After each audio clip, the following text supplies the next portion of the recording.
So by this point, you have some awareness of different types of communication that exist, whether it be intrapersonal communication, the communication that you have within yourself, or even public speaking, the communication that you have with a large group of people, you speaking directly to them. But if you've ever wondered about the communication that you have with your family members, with your friends, with your coworkers, maybe your romantic partners, then you've been thinking about interpersonal communication. Keep in mind interpersonal as opposed to intrapersonal. Now, we've all had some interactions with people that give us some awareness of what interpersonal communication is, but there's a good chance you probably don't have a very clear definition. In this video, that's what we'll talk about directly. What is interpersonal communication? So, first things first, let's look at a definition. Depending on what type of textbook you have, it really will set the definition. So, various textbooks are going to usually say that interpersonal communication happens between two people. There are a few that will say it happens between 2 to maybe even 5 people, a small group for example. But to kind of counter both of those ideas, keep in mind that interpersonal communication happens between at least 2 people. You can't have interpersonal by yourself. Also be mindful that the communication is interdependent. Now you've probably seen the word independent, and you've probably seen the word dependent. Well, the term interdependent has to do with being mutually reliant on other people. So think about a family member. While depending on how old you are, you may not live with that family member anymore, you may not be as dependent upon them as you were when you were a baby or a small child. However, their actions will affect you in some way. So if they lose their job, you may be the one to give them a space to live. Or if they get sick, that's going to affect you mentally and emotionally because you want to take care of that loved person. So, interdependent really takes in this idea that we're not alone in this, that their actions will affect us and that our actions will affect them. Now, interpersonal communication isn't just a one-time thing. There has to be consistent patterns of interaction.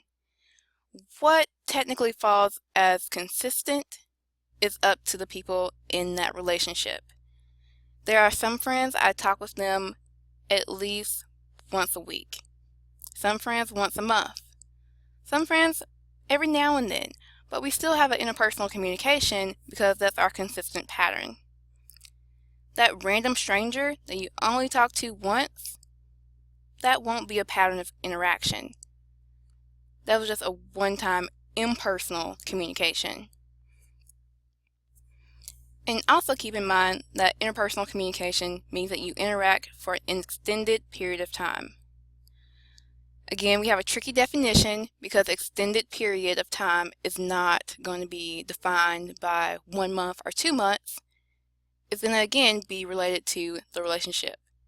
So that person that you date for 2 months versus the person you've befriended your entire life, both of those still count as an interpersonal communication. When it comes to the characteristics of interpersonal communication, we have to think about the fact that this is based on perception.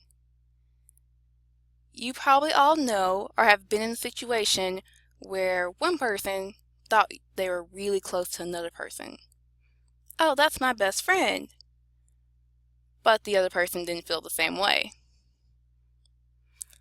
Again, that relationship was based on perception. So how close you feel, how connected you feel, if you feel like you're actually in an interpersonal relationship with that person, it's going to be based on the perceptions of the two people involved.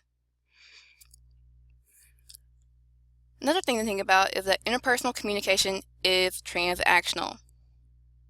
Remember that the term transactional incorporates this idea that we are always communicating. We never stop. Even if you're not talking, you're still communicating. You're still sending a message, whether it be a nonverbal folding of your arms and rolling your eyes because your romantic partner said something mean, or maybe not picking up the phone and texting your friend back because you had an argument last night. Again, words aren't being spoken, but things are still being communicated. Also be aware that the communication is irreversible and unrepeatable. You can't just go back in time and say, oh, I never said that. Once it's out there, it's out there. It's irreversible. And likewise, you can't repeat one moment in time. You may have seen that couple who said, oh, we're going to recreate our first date. Even if they get the same location, the same waiter, the same food, all the same events that happened that first night, it still won't be the same exact event. They know each other better now. They've grown as a couple. So in some ways, the moment is unrepeatable. And lastly, interpersonal communication generally involves a shared proximity. It means you live or you're around each other physically. But we also have to think about the fact that social media has changed this scope. Whether it be calling people on the phone, Skyping, video conferencing, Twitter, Facebook, Instagram, you name it as far as technology is concerned, you can now be involved with someone in a romantic relationship or even as just a friend and never have shared a same physical space. But don't just think about the characteristics. Also think about the fact that there's a content and relationship dimension to every interpersonal interaction. Content refers to the actual words that are being said. The relationship is going to shape those words, and that content is going to indicate the viewpoint. So, you're my best friend has a different meaning when you say it to someone you just met versus someone you've known your entire life. Or, I love you, content-wise, signifies that you are sharing a strong affection for that person.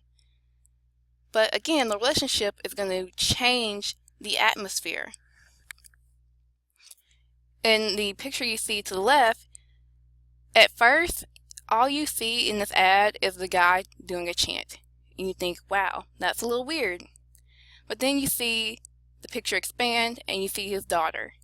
And you realize, oh, he's doing a chant with his little girl who's obviously being a cheerleader. And that relationship changes your viewpoint of the content. So we've talked about, well, what is interpersonal communication?